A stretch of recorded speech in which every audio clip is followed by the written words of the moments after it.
Hello, everybody. Welcome along to the crossover Rangers Rabble and Heart and Hand. Hello to everybody on the Rabble Network. Hello to everybody on the Heart and Hand Network on YouTube and Patreon. So it is the crossover. My name's Martin. I am your co-host tonight. And the other host is Mr. David Edgar. David, how are you? I'm okay, mate. I was saying earlier today that I've kind of now got over the recriminations of Sunday and now on to the build-up for next Sunday. So it's kind of that midway period. You kind of got me at the right time, I think. No, I'm stuck. In fact, before we get into that, right, I will say before we get started, me and you were talking just before we came on, and number one, right, I've got a top on that's got a high vis bit on it, so it looks green, but it's actually yellow. I just want to make that extremely clear because somebody will pull me up for it, and I forgot I had it on, right? But it's yellow, not green. Number two, I've got an 11-year-old daughter who's decided that she's now old enough to hang about the streets. I say no, mum says yes, therefore mum wins. So I'm waiting on a phone call for her to go, right, I want to come home, and then I'm going to run and catch her because I'm terrified, David. I mean, when I was 11, and I would imagine back in the 60s when you were 11, the 80s. I mean, it's not that far off, you know. It's not that much of a. It's not that much of a. No, I mean, you don't even need to go back to be funny. I mean, the 80s. When we were 11, you were kicking about the streets, weren't you? Oh, you feel that you're indestructible at that age. Am I being sexist because she's a girl? If it was a boy, would it be, "Up on you go, buddy, have a good time"? Possibly, but look, you know, having a stepdaughter, you're protective. It's just natural. There's nothing wrong with it, mate. Don't feel bad about that. I think any kid that's got a parent that worries about them should be grateful because there's unfortunately too many who don't.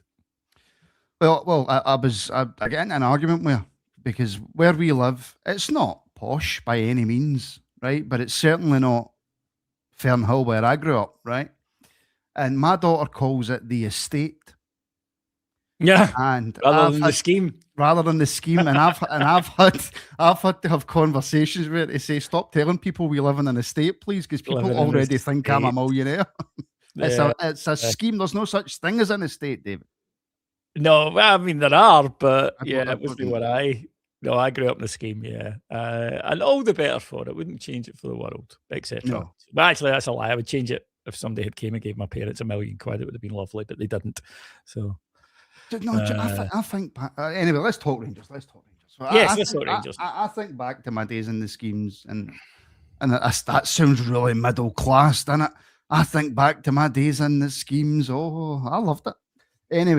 Anyway, I'm still raging, and I can't quite put my finger on it, David, because we've had worse times than this, right? Oh, absolutely, We've had worse results than what we did at the weekend, and yet I've came away from that game with a rage that I haven't felt for a long time, and I've still yet to be convinced that this Rangers team have got it in them to win enough games as it's going to take to go on and win the league and win on Sunday. I don't know if it's just that my confidence is at an all-time low or I can't put my finger on it, but I'm still raging.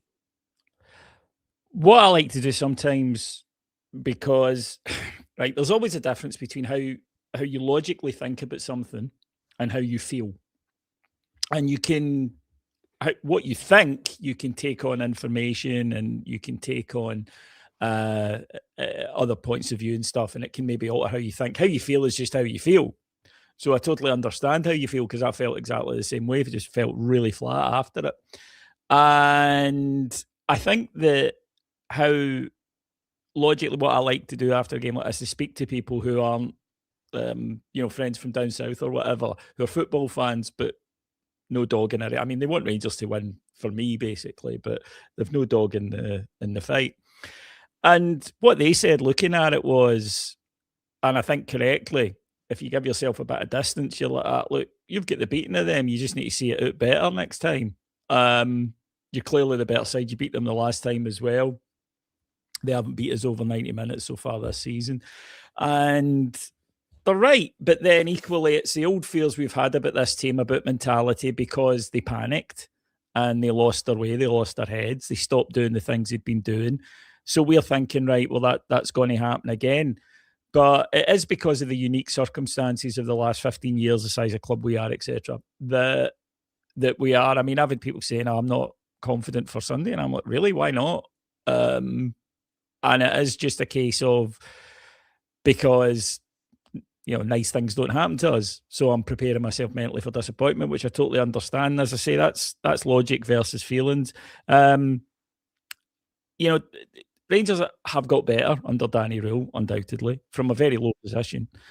And I actually do think, as a club, we're moving in the right direction.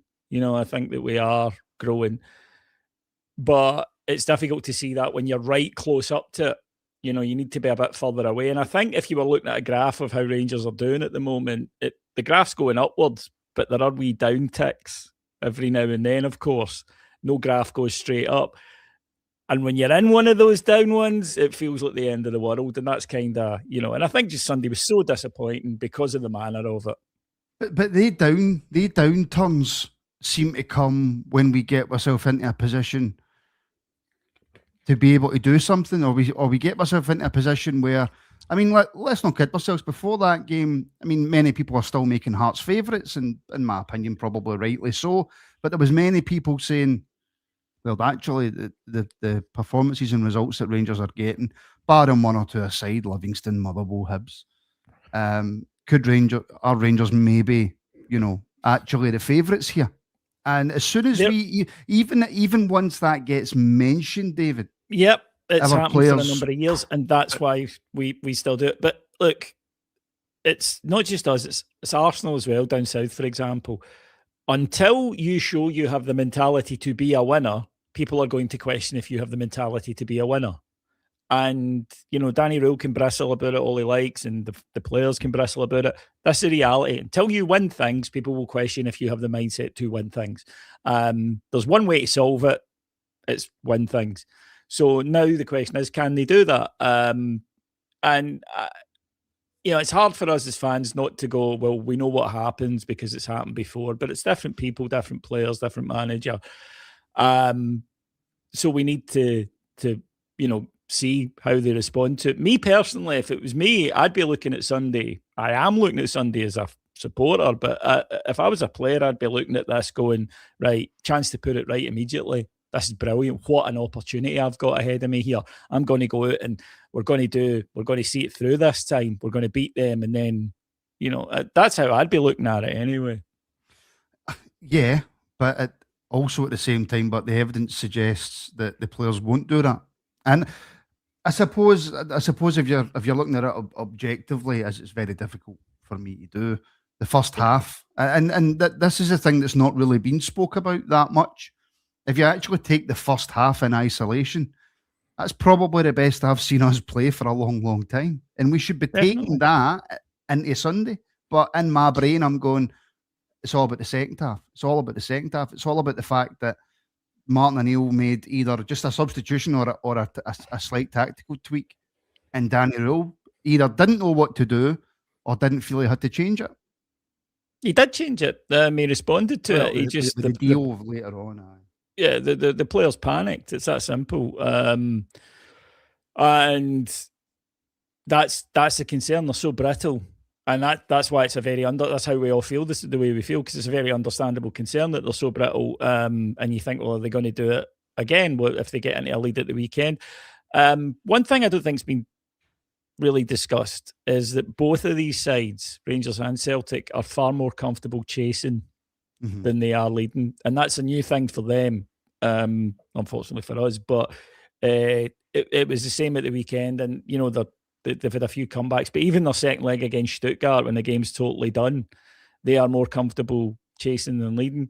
And you saw it again. They had nothing to lose at the weekend, so they just chucked themselves into it. We should have put them away beforehand, and we didn't. We have an issue, I think, in ball retention when the going gets tough, that, we can talk about things, abstract things like heart and emotion and, all of these things. But in a purely footballing sense, we don't pass the ball well enough. We had 65% pass completion at the weekend. Now, you don't need to be a genius to know if you're giving the ball away 1 out of every 3 passes, you're going to struggle at any level against any opposition. And that is something that we desperately need to sort and need to look at. If you're giving the ball away, then you're going to be in real trouble.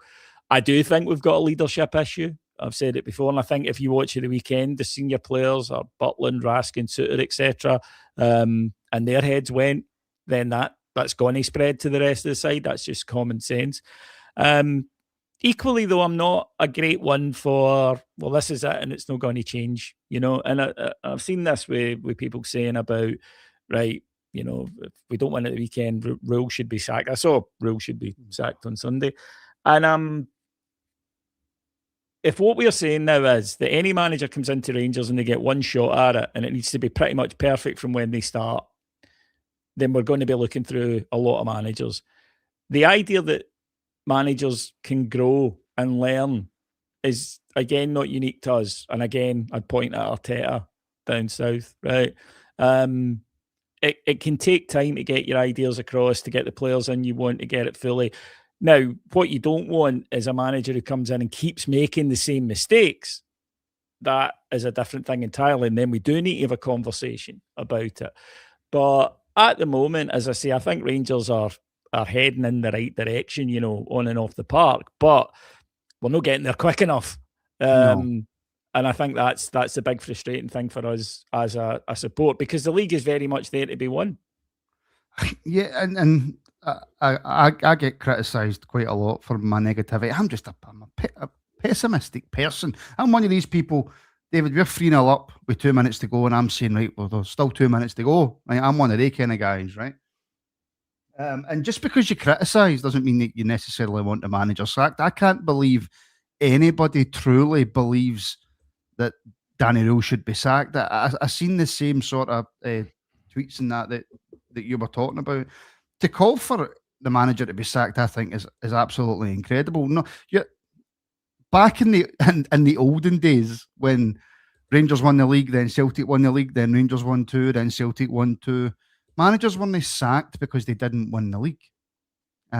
So has football changed? Has Rangers changed? I mean, I just don't understand this consistently calling for a manager to be sacked as soon as one thing goes against you.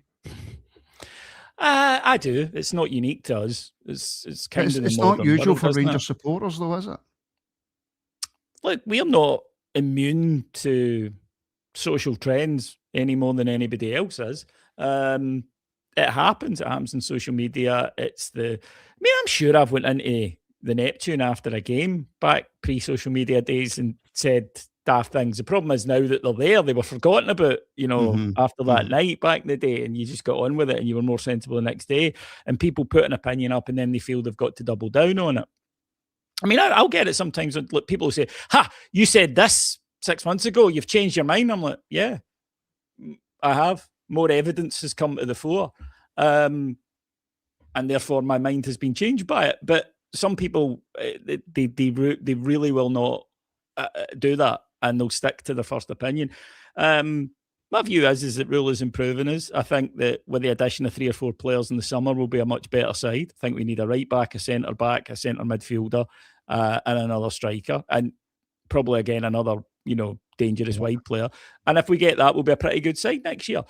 The frustration is that it's not happening quickly enough. But I think that we are on the right track. But that, as I say, is easy to say on the Wednesday. I wouldn't have been saying it Sunday night. You know what I mean?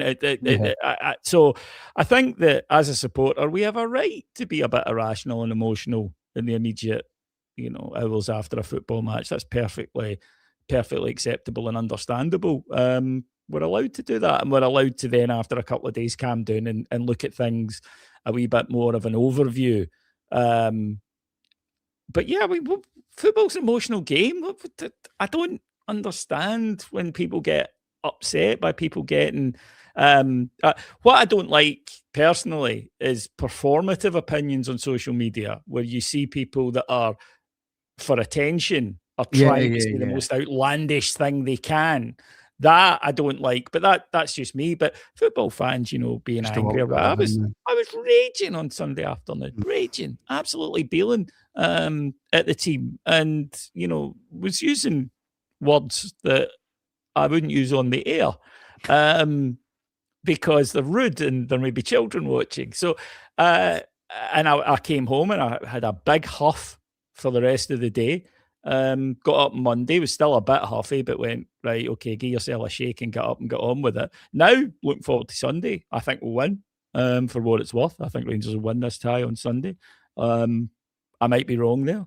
I've been wrong plenty before, but I do. I just currently think we're a better side than them. The issue might be getting our players to believe it. And I'd like to think that after they've sat for a week together and watch what they did, they'll all go, right, okay, we know what we did wrong last time. We'll do it again.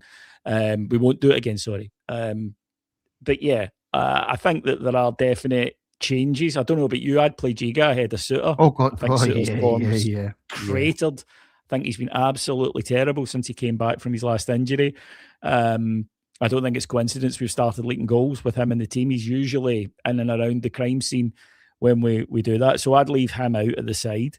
The rest of the team, I'd probably go with the same side and say, right, go out there and, do what you did.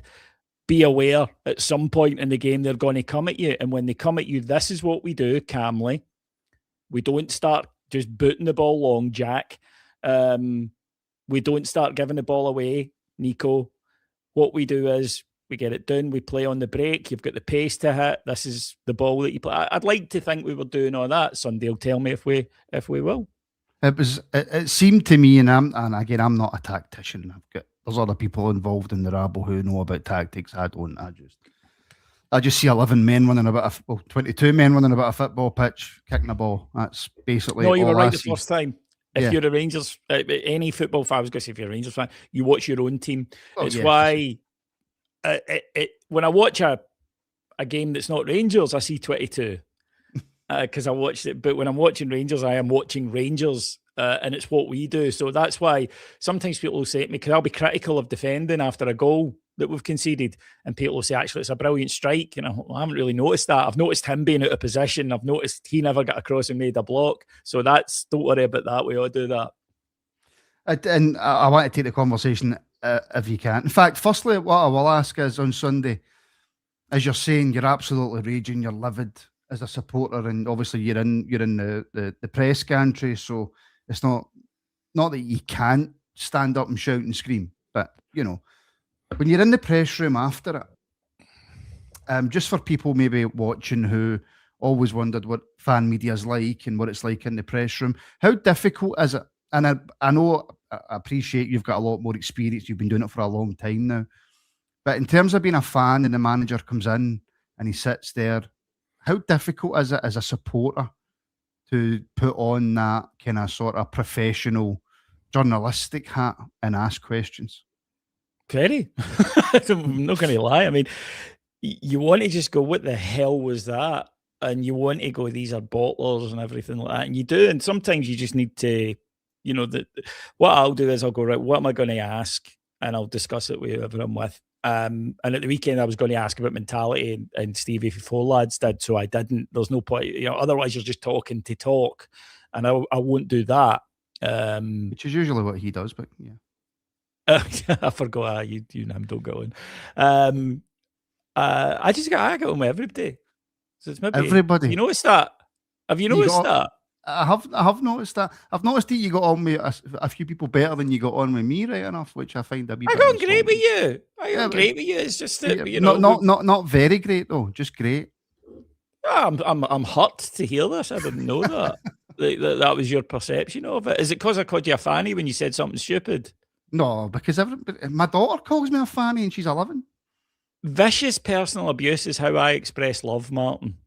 Very true. Right, I'm a typical West of Scotland male, right? And vicious. Well, actually, no, I'm going to pull you up because I know that you read my WhatsApp message and then you took about 3 hours to get back to me. So, yeah, the other day.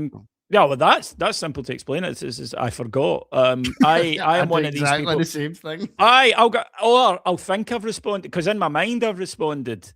Yes.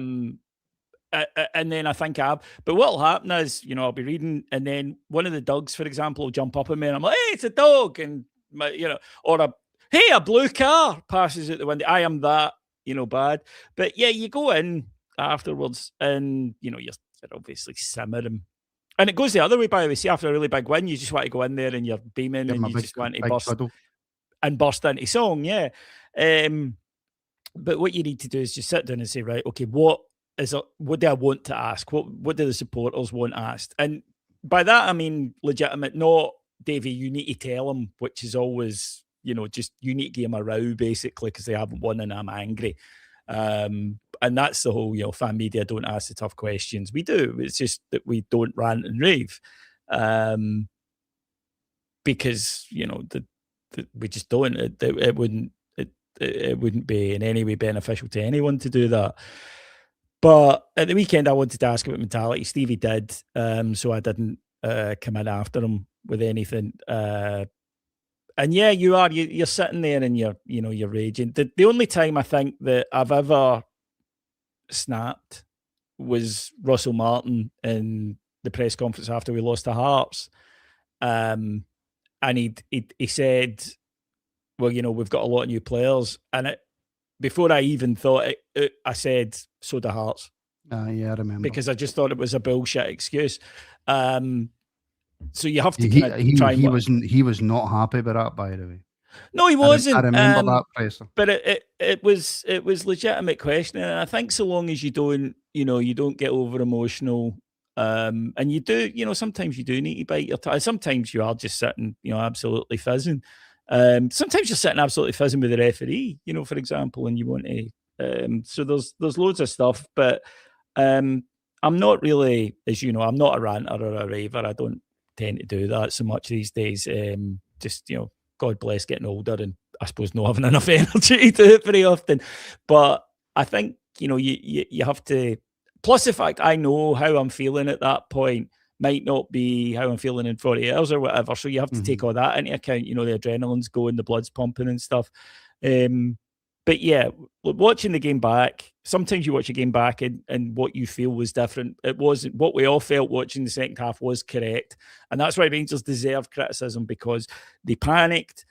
Then they started giving the ball away constantly. Then they started dropping deep. So it was a huge gap between midfield and the front line, which meant the ball just kept coming back. And eventually we got punished for it. But like I say, I'd like to think that this is something that people can learn from. I think we are increasingly watching football that we all seem to think that people can't learn and get better. And that includes managers too. And Rule's made mistakes. There's absolutely no doubt Danny Rule's made some mistakes in his time at Rangers.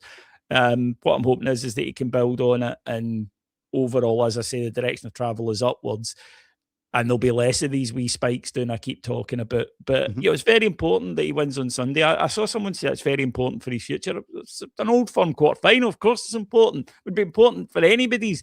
If he gets that win, then, it doesn't make up for last week, but it would certainly help us push in the right direction. If he gets that defeat, then they'll need to respond in the league. But I think that, Rangers, for the first time in a few years, we are settled. Like when Clement blew the league, let's be honest, he did get the wage bill slashed and the chaos of the following season, so I have sympathy for Clement, even though he wasn't on my Christmas card list as a person. But I have a lot of sympathy for what he had. That won't happen to Rule. He will get new players in the summer. He will get money to spend. He will get to improve the side again. So from that, I think that it's not just a one and done here. And, maybe this is where you need a wee bit of kind of dispassionate overview from the people who run the club to go, are we building to be successful over a period of 4, 5, 6 years at the moment? Yes, we'll stick to the course because as fans, we're very emotive and we make emotive decisions. What you have to hope is that doesn't lead to inertia, though, and they don't take action like earlier in the season when it was painfully obvious that they had to make a change. So It's always about balance. It's always about fine margins on and off the pitch. What you like to think is, I suppose it's not the days of David Murray running the football club in terms of picking and choosing managers and stuff like that. Although you could probably argue that David Murray was a decent judge or manager in his time at Rangers. Didn't have to do it very often, but at least he was a decent judge or manager. But when you've got Americans, when you've got businessmen, when you've got analytical people who will have all sorts of stats in the background about how the team are performing, about the points per games, about this, about that, about this, about that. Andrew Kavanagh and whoever else replaces Marath, they won't be jumping to conclusions. They won't be your man at Nottingham Forest who, all right, we're out the cup, right, we'll sacked. And they showed that, David, with Russell Martin and the length of time it took for them to eventually get rid of Russell Martin, that these are guys who will 100%, and this is the thing that I think gives me positivity moving forward, even if I don't think that we can do it this season, that they will back their manager 100%. Oh, they're going to back it. I mean, like I say, I expect Rangers to spend some decent money in the summer again. Does that figure change depending on where we finish this season? It probably would, depending on what competition you're in. Obviously, if you make Champions League, you've got more money. So I think that'll be a factor, but I think there will be money to spend regardless of what happens. So I think that there will be, money to spend. And I think that, yeah, you're right. We're kind of still moving in, I think, the right direction. But we still have issues to sort. So before anyone jumps on at me and says, "Oh, how can you say that, David?" I mean, yeah, I know that there are issues, but I think that two things actually. I agree with your point to a degree, but I also think that something that gives me a bit of heart is that they accepted they made mistakes, and sacking Thelwell and Stewart, for example, I think was, I think previous boards would have tried to ride that out a bit more. And instead they very swiftly moved and made that decision. And it also means, by the way, that if we get into a state with Danny Rule where we are sitting going, no, he needs to go, I think they would do it. I don't think they would hang about. I think they will bring somebody in. I just think that, at Rangers, we need to try and build something that is going to be successful over a number of years. It's impossible if you've got the wrong man. We could have kept Russell Martin for 100 years, and I don't think he could have done it. So, but in the case of Danny Rule, I think he's done enough to show me anyway. Everybody will have their own opinion, but he's done enough to show me, right, okay, he's made some mistakes. Can he learn from them? Let's see. Because if he does, then you've got the experience. You've got somebody who's been over the course. He's starting next season with a clear run at it and a clear view. But it would help a great deal if he was to do it while winning a league title. I don't think we're out of it. It would also help a great deal if maybe he made more than 2 substitutions. Yeah, this I think is a legitimate thing to be concerned about, because Celtic had 5 fresh players on by the end and we had 2, and it makes a difference. And we looked very tired. I think there is an element that we blew ourselves out after 50, 60 minutes. And there's nothing wrong with that, believe it or not, because we'd got ourselves 2-0 up. It's then about how you manage the game from there on in. You go, right, lads, we've done what we meant to do. Obviously, energy levels have dipped. So compact, use the pace on the break, right? But yes, he should have brought on more substitutes to freshen the side up. I think he doesn't rate the squad. I think it really is that simple. I think he likes the 1 to 11. Yeah, you've got the club captain on the bench. You've got the club captain on the bench, though, that has played a lot. You've got the likes of Nadeem Bayrami, who's been brought on in previous games. I just think Bayrami would have been one. Bayrami, I think there was enough on the bench for him to make it at least another 1 or 2 subs. And yeah, the fact that he didn't do it, if it is because he didn't trust him in that game, then that's fair enough. He knows far more about football than I do. He knows far more about the players. He always gets it right. He got it wrong at Motherwell, for example. Yeah. But he's and the one player, there's actually 2 players I want to talk to you about specifically. One is John Souttar, who you've already mentioned, and the other is Skov Olsen. If we start on Olsen, David, clearly a player who has fantastic technical ability, right? You've seen that in moments at Rangers, in moments you've seen it. But also a player who has not played a lot of football. And I think we're seeing that as well. David. So how much time would you give Olsen? And by that, I mean for the potential of signing him at the end of the season, because it might be a case that, in a couple of weeks' time, he's up to full match sharpness and he tears this league apart, or he might just not be made for Scottish football. What have you made of him so far, and how long would you give it before you would make that decision on whether to sign him or not?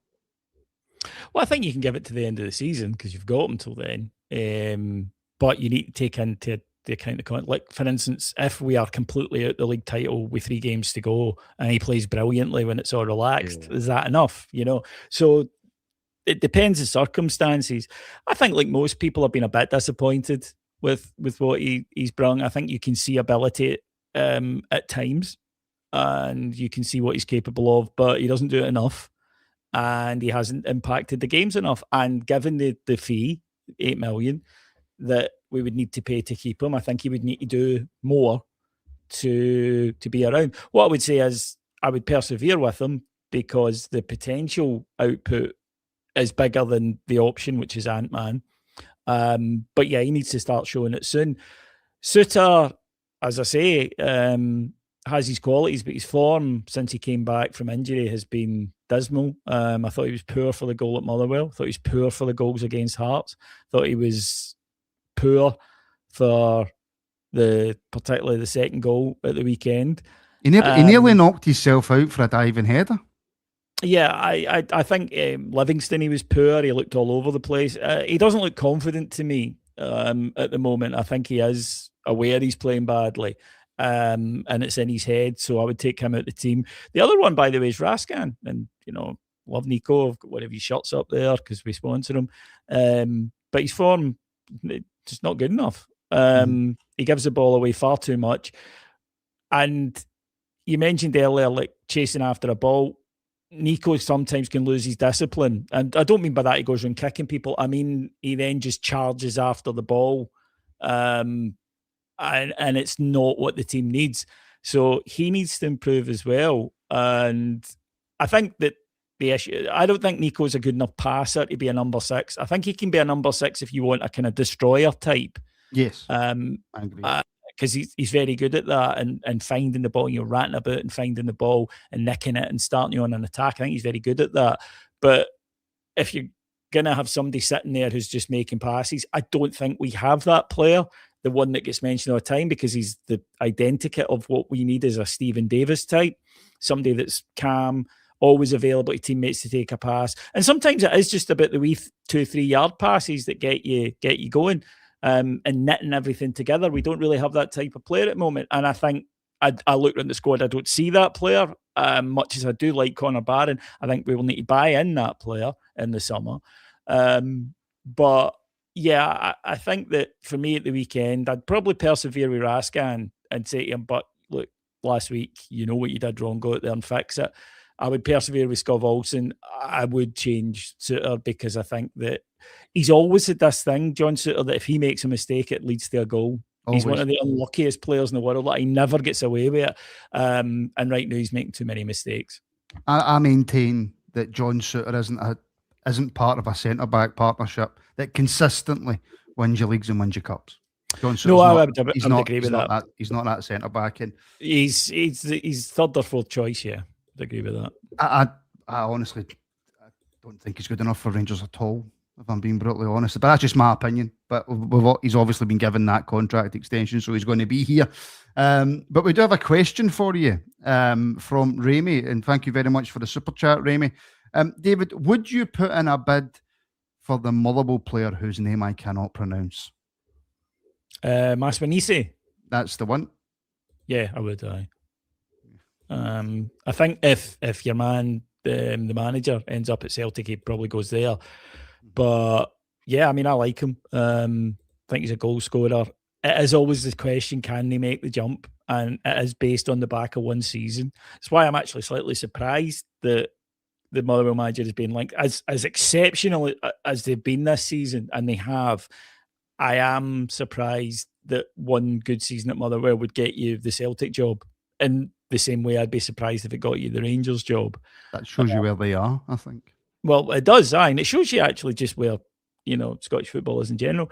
But I do like Maswanisi. I think he's a good player. I hope he doesn't end up there. I hope he does end up at ours. But there are no guarantees for either half of the Old Firm in signing them, because we've seen this before. If you'd said to us 3 years ago or 2 years ago, you Bojan Miovski, how excited would we have been? Yeah. And yet, look at what's happened since he's came in. So, but if it's a reasonable fee, 2-3 million, which I think it would be, then absolutely. Right, okay, so just before we finish up, we have to talk about Sunday coming. You've already kind of mentioned it. Well, first of all, before we do that, again, I have to ask, even though it's past, was that a penalty on Sunday? Yes, under the current rules. I don't like the rules, but I'm not going to Michael Stewart it and say it's not a penalty. Biomechanics? Yeah, I'm not going to sit there and say, well, I don't like the rule, so therefore it shouldn't apply. I don't like the rule. And I don't like games like this being decided by a total and utter accident, right? A penalty is for a tackle is different. The argument that I've seen put forward is people say to me, well, even though it's not intentional, they don't mean to foul in the box. I'm like, no, but they take an action that they've made a decision to put the tackle in, then they misjudge it, and the punishment for misjudging it is a penalty. But he hasn't misjudged anything. His arm is where a human's arm would be when he's jumping. And it just doesn't feel right or sit right with me. But if it had been at the other end, I'd be absolutely raging if it wasn't given. Absolutely raging. So I've got to be honest and say it was a penalty. What I will say is, and I did miss it at the time, we should have had a penalty for the bar John Raskin. And this is where Rangers game management deserves criticism, because they should have surrounded the ref and made an issue of it, and they didn't, and that allowed Beaton and VAR to ignore it. What you need to do is put them under the pressure to have a look at it, and we didn't do that. But nobody had to put them under pressure for the handball, I suppose. And the only argument I would make back on it is that, and I played this clip through the week, is there was a very similar one, us against Alloa.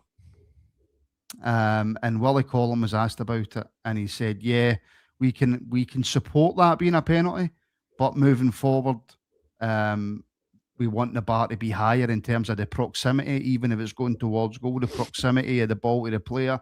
We want the bar to be even higher if we're going to give penalties. So even out of Willie Collum's own mouth, you could maybe argue, well, the proximity from when Maeda's headed the ball to when it's hit Sterling's arm, it's awfully close. So I totally agree. And I think how high is that bar? I think proximity should absolutely be a thing. If a guy kicks it, I mean, I've said this before. If somebody kicks the ball against you from a yard, what human in the world can? There's we don't have reactions that are that quick. So yeah, I hate the modern handball rule. It's one of the things about modern football, along with VAR, that I actively despise. They tried to simplify it and they've ended up making a complete pig's breakfast of it. I was so for VAR as well, because I thought it was literally going to. In my head, I was going, yeah, but the really obvious ones you can't get wrong. It's impossible to get them wrong. You're never going to get. This is the thing, right? The problem is VAR. They promised us that'll be it. Everything will be right. You can't get everything right because people will always disagree, because the decisions are subjective. They're not matters of fact, i.e. did the ball cross the line? It's a matter of fact. Is the person offside? It's a matter of fact. But was that a foul? That's subjective. So first of all, it was sold to us, wrong. And maybe it was naive on my part to believe it, but in fact, undoubtedly it was. But here's the thing, right? I hear a lot complaints about atmospheres. It's not just us, right? I hear complaints about atmospheres from supporters at Kilmarnock, my mate's a Kelly fan, Motherwell, Dundee United, down south, complaints. And I think a big part of it is VAR. I think that VAR has made us more reluctant and more recalcitrant in terms of, I know I don't celebrate a goal with the same sheer emotional rush and joy, because I will now wait to see if it will be ruled out, or I wait for the inevitable. I don't relax until I see the ref point at the halfway line, because the ref will stand there and go, hold on, I need to, And I think that VAR, I think, is playing a big part in that, because it's harder to lose yourself in the ebb and flow of the match. I don't know what the viewers think and the listeners think, but personally, I think that this is, I hear fans of clubs and leagues that have got VAR and they're bemoaning atmosphere. And it's not because their team's, bottom of the league and haven't won in 6 months. Just as a general trend. And I think it's because we are now conditioning ourselves to not get excited because it might count for nothing a few seconds later. That can't be healthy, in my opinion. Was that the same way you felt when Chermiti scored that overhead kick? Did you have to hold back? I mean, absolutely delighted, but I know I always celebrate like get up, but it's not. I know what you mean, not but the same. Yeah, I don't. It's not the same because what I used to do is came out quick look at. I mean, literally a second look at the lino, right? Goal's given. Yeah, and that was your way. Now I'm like, what a goal! Right now we wait. Mm-hmm.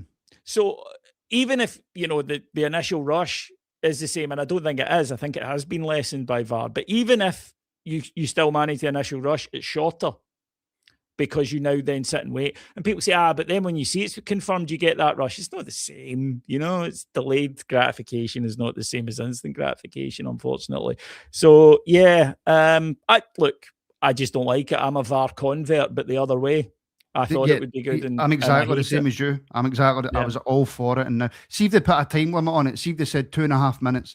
If you can't make a decision within 2.5 minutes, then a decision stays. See if they've done something. It's not clear and obvious. Just something. Yeah. Just something. You've got 2.5 minutes to make a decision. If that decision is not made in that time, you stick with the original decision regardless. If you need 5 minutes and looking at 47 angles, it ain't clear and obvious. Yeah, exactly. Just on to Sunday then, you said obviously you're confident that or at least you think, that Rangers will go on and win on Sunday. What gives you that confidence, David, that this will now be the third game against Martin O'Neill for Danny Rule? Obviously, like you said, they haven't beat us in 90 minutes yet, but they have obviously beat us in extra time in the Cup, even though one of their players was allowed to literally volley our keeper in the face. Mm-hmm. The first half on Sunday was some of the best play that I've seen from a Rangers team in a long time. Second half, some of the worst. So what gives you confidence going into Sunday? Or is it simply blind faith, David? I just think that I don't think either team are exceptional. I think we've got players who can hurt them. One specifically seems to take great pleasure in doing so. Yes. And I think I can see where we went wrong last week. I don't think it's like just a general malaise or whatever. I think I can specifically see what went wrong, and I'm trusting that the players and the management will go and fix that. I think that it could go either way. Obviously, it could go either way, but I think they're two evenly matched teams. I don't think either team is exceptional. And I think if your big players perform on the day you win, I think home advantage is helpful in a cup tie particularly. And I think if it goes to penalties, Jack Butland. Yes. Well, it seems to be this penalty saving. Yep, it's superb. So yeah, I'm always confident going into a game. Unless it's against a top European, so I'm always confident Rangers should win. Whether we do or not is always a different thing. Also, I have done one of my lucky superstitions, and if we win, I'll tell you in 2 weeks. Because it'll be me that done it by doing. So if we win, I'll tell you in 2 weeks. If we don't, then it's getting binned and will never be discussed again. You could just tell me on Sunday after the game. I will do. I'll tell you on Sunday after the game if we win. If not, it's getting discarded. Is this like a super? So like, have you already done it, or do you wait till nearer the time to do the superstitious thing? Yeah, I'll wait until nearer the time, but I will do it. And if it works, I'll tell you what it was. Were you that guy that was in the paper for running through Ayrshire naked the night before an Old Firm? No, I'm not one of the many who do that. It's I don't even like being naked, in the house. To be honest with you, yes, I think I'm me, old school Victorian. Yes. That keep socks on. Yes. So that's keep keep more than that one. So no, the idea of being naked outside is haunts my dreams. But I mean, I remember the old days, when it was all fun weekend, and you'd get battles between Coinning and Salkits, which is the nearest town with a kind of large Celtic population. Is it Salkits or Salcoats? Depends. Kind of down here, we'd say Salkits, like with no T. Ouija's would say Salkits with a T. So it just depends where you're from. I would say Salcoats. But I would say Salkits. Salkits. SOLKITS. That's because you don't like them. Let's be honest. Not particularly, no. There are good people that come from there, and our podder Andy comes from there as well. But Steve Clark, Bobby Lennox, whereas Coinning is staunch. But all joking aside, it's just a bit of fun with the kind of rivalry, and our local junior team would play their junior team and whatnot. But no, I just have a good feeling about Sunday. That counts for fuck all in the grand scheme of things. If we win, great, brilliant. I'll say I was right, and if we don't win, I'll say I was right. You were right, and I'm an idiot. But I just have a good feeling. I think that we'll put it right. I hope we'll put. I mean, maybe trying to manifest it. I'm not denying that, but I just think right now that we have enough players that can hurt them. We also had a few players make their Old Firm debut that will be better for it.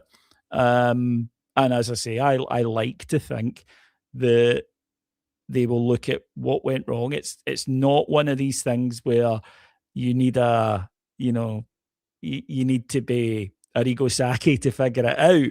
And I hope they look at that. And they may not, in which case, bollocks. But if they can, then I think we do it, yeah. If we can find a way to get a hold of Uri Geller, I think. Is he still alive? I think so. Is he? Is he? Yeah. He's not dead. Must be a good old age. I don't know. You never hear him these days. No, I mean, I hope he's alive. Otherwise, that was extremely insensitive what I just said. Yeah. If you need a spoon bent, he's your man. Well, exactly. Or if you need Scotland to miss a penalty, apparently. Oh, I forgot that. Aye, he made the ball move. That was he made the ball move. Right, David, just roughly, right? Whether it's 10 minutes, 15 minutes, an hour, 2 hours, roughly, quick guesstimation. How many podcasts do you think you've either done or took part in total? Roughly. Let me see. There's probably been about 1,000 of the free ones. I'd say probably about 5,000. About 5,000, right? Yeah. And within those 5,000, you know how sometimes you get pods where there's maybe not a lot of news, so you're talking about random stuff. Sometimes, I get asked a question that I thought was extremely random, but at the same time it made me think. So I'm going to ask you, David, Edgar of Heart and Hand, the respected podcast, the fan media representative of Rangers supporters. What's your favourite tape? Tape? Yes. It could be masking tape. It could be gorilla tape. It could be duct tape. I wouldn't advise you to say duct tape, though, but it could be. No, I would definitely say. Well, I wonder if you meant, VHS. VHS, no. C60, C90. No. Reel to reel tape. I think just. I was going to say sellotape, right? I don't have much use for the other ones. I'm not a DIY guy. That's Ali's job. But last year, I separated 2 of my dogs fighting, and he's still alive. Thank you, Colin. I separated 2 of my dogs fighting, and they weren't really, but it had gone a wee bit too far, and I just put my hand down at the wrong moment and got bit on the hand. So I had to, wash it obviously and bandage it up. And Sally must have bought it in the medical kit. Every house has one, don't they? The wee box with the wee box with the stuff. There was this kind of white specifically for bandage tape. Oh. So bandage tape, I mean, that was the name of it. And it did do a good job of holding my thing together. No, they are. That is pretty good because you get them in workstations as well. That Yes, bandage tape, absolutely. that is some top quality tape, by the way. I was expecting to have to just wrap it up with sellotape or with a plaster. So to be able to just get the bandage on it and then do this stuff, and it was absolutely brilliant. Just kept it.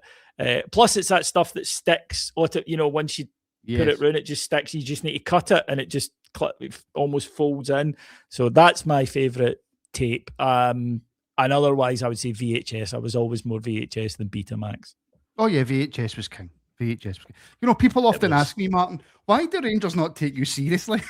And I think to myself, maybe it's because I ask questions like, what's your favourite tape? Or, Martin, why did you call it the Rabble?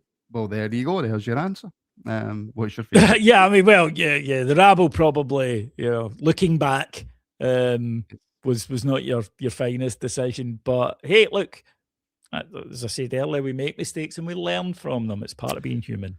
Well, I wanted to call it the Rangers Ramble. My missus literally a second later turned around and went, that's shite. And I went, okay. Right, well, okay. And she went, call it the Rabble if you're going to call it that. And I went, okay. The next option would have been the Rangers Ramble. And that just wouldn't have made any sense at all. So it could have been no sense. I mean, but the good names were gone, David. People have took the good names. I don't like her name. I'm exactly the same boat.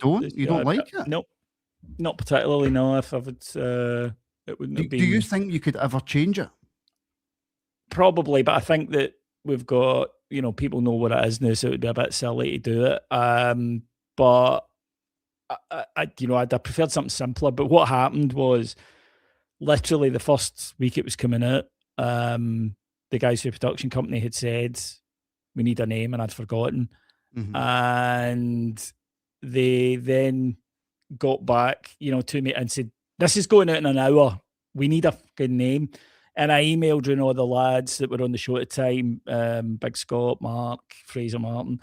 And some of them you would have gone to jail for, some of the suggestions, as you might imagine. So in the end, I was looking to, fuck it, heart and hand, that'll do. Because I didn't expect it to I didn't think I'd be doing this for 16 years later, right? So that'll do.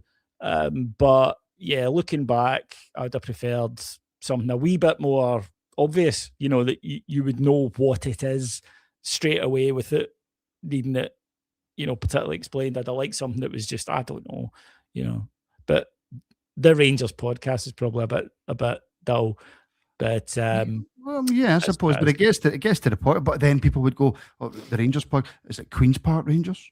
Is it Co-Winning Rangers? Well, no, I think the reason we didn't go with the Rangers podcast in case the club launch one, which they did, obviously, which they did very briefly, long. Yeah, it didn't last, but they did briefly do it. So I think there was that.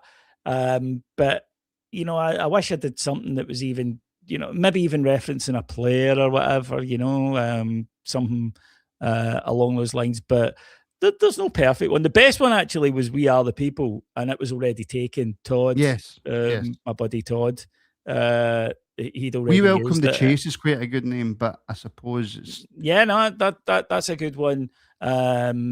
But yeah, I mean, I think the Walter Smith Blue White Army or something like that, anything at all. But then I was always wary of, thank you very much, G Pioneer. I appreciate that. I mean, I wouldn't name my podcast after a Rangers song. I just wouldn't do that, See, the thing is, after 6 months, somebody told me this about band names, and they're right. Yeah. After 6 months, if people are used to it, We Are the Podcast. That's fucking brilliant. Where were you, James Butler, 16 years ago, mate? You're going to say, well, I never had the email off you, Davey, but that's not good enough. But somebody said to me with band names, if you're successful in 6 months, it ceases to mean anything anyway. People just say it. It just becomes like a name. You don't think about it. It just becomes. So it might sound odd the first few times, but then. So I think it's like that with Heart and Hand, and maybe as well. I'm just I've been doing it so long that I'm maybe it's just something I've said. But I'm still very proud of the podcast. If I had my time again, I might pick a different name for it, but I don't, and that's what it is. I mean, that was suggested. I had a feeling it would have been. That was one of the ones that was suggested. Yes, and some of them. How close was it? How close were you to saying yes to it?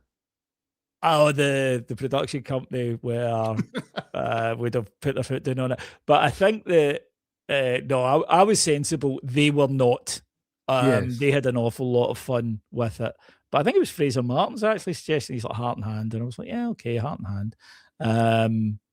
And I do actually, all joking aside, because it's from Derry's Walls and my dad's from Londonderry, so my family's from Londonderry, so there's a nice connection there. Yeah, exactly. I just literally gets called the Rabble. No, they don't even use Rangers in it anymore. I should have just called it the Rabble. That's all people call it. But anyways, I shall leave it there. I've still not heard from my daughter yet, which is slightly worrying. I swear to God, see kids that are 11 that think they know everything. She'll be fine. She'll be fine. She says that, but I'm literally 3 minutes away from jumping in the car and driving around Hamilton.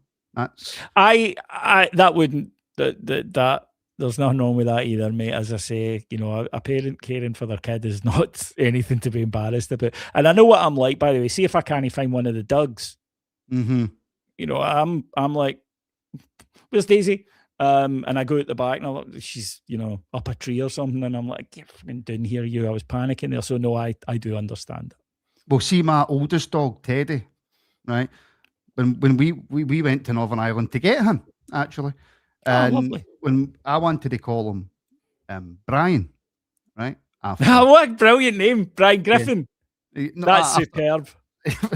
No, actually, after Brian Laudrup, I'm not smart enough to think of Brian Griffin from Family Guy, right?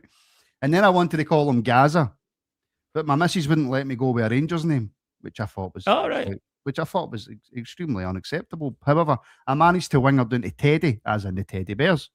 I like that. And then we got a second dog, and his name was already Archie, so I couldn't really change his name.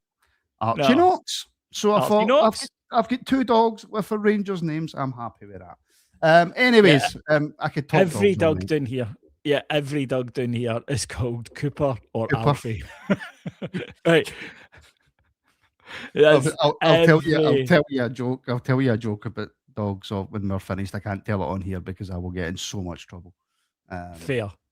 But listen, folks, that will do us. Thank you very, very much. Remember, if you haven't already, although I would imagine you probably already have.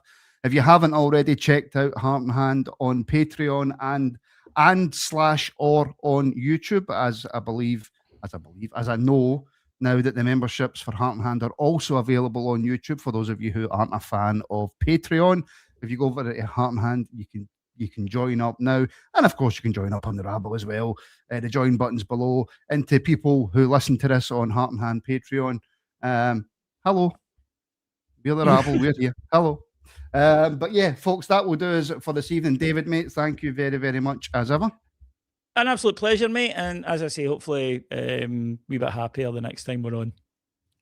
It has to be. Do you think one of us should do a forfeit? So if Rangers win, I need to do a forfeit, and if we lose, you need to do a forfeit, seeing as I think we're going to lose and you think we're going to win. There's absolutely no point engaging in something like that with me because I just won't do it. Well, how about if Celtic win, you give me £16,000, and if Rangers win, I'll give you a pat in the back. That's a very specific amount. Have you got your eye on something? I've got my eye on something, yeah. That's a very specific amount of money that you're after there. So, no, I'm like a mate of mine, Graham Hanna, posted on Twitter, and I think he was spot on. It's one of these fucking football banter accounts, the types.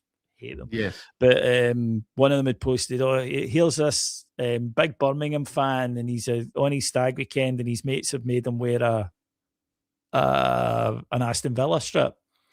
And Graham posted, he's like, a real football fan, one, your mates wouldn't think this was funny, and two, you wouldn't do it. And I'm like, aye, that's so true. So there's no, if someone did, go on, David, it'd be a laugh. No. I'll tell you what then, I promise we're finishing up on this. I always say we're finishing, then I carry on, right? If Celtic win on Sunday, then you need to do the next show completely and nothing but tape. Yeah, I mean, because that'll happen. Also, it would take too long to get ready.